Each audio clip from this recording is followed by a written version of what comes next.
At 6, Duke Energy customers, your power bill could be going up. There is a proposal for a rate hike that could increase your bill by 2%, or I should say 12%. Now, in a minute, we're going to tell you exactly how you can voice your opinion on that. But first, people opposed to it are quick to point out that the households that are most conscious about conserving energy could be hit the hardest. They put this new box in, but I mean, as you can see, there's exposed brick here now that needs to be painted. As it stands, Matt Wright isn't all that pleased with his power company. He says they gave him no adequate notice before they showed up and blocked his driveway to switch to a smart meter. And now talk of a 12% rate hike is just fueling the fire. They're upgrading houses that people haven't elected and then upping their rates because of it. And I just think it's wrong.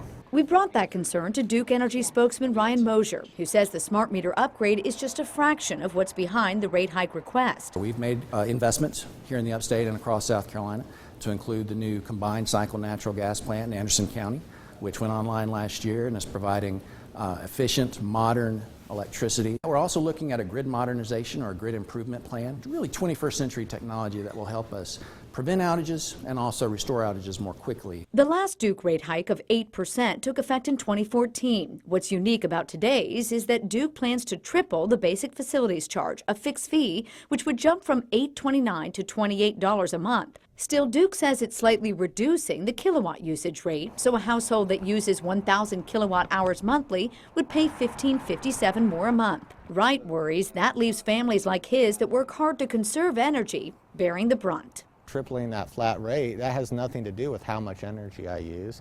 If I try to be energy efficient, that doesn't matter to them. They're just going to get their money.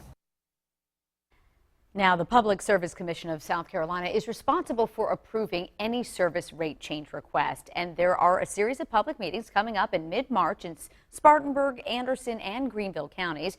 And we have those times and locations on WSPA.com in case you want to go in person and let them know how you feel. Now, of course, Diane, a lot of our viewers get their electricity from local electric co-ops. How about the comparison between what Duke's asking for and what those co-ops charge? Yeah, I did call a few today. Lawrence Electric, I'll use that as an example. I know there's a lot of dollars that I'm throwing at you, so we'll put up something that you can see. But they have a facilities charge. They had a rate hike just last year of $2, bringing their total fixed charge, again, that facilities charge, to $12 compared to what Duke is proposing, which is to bring it up to $28.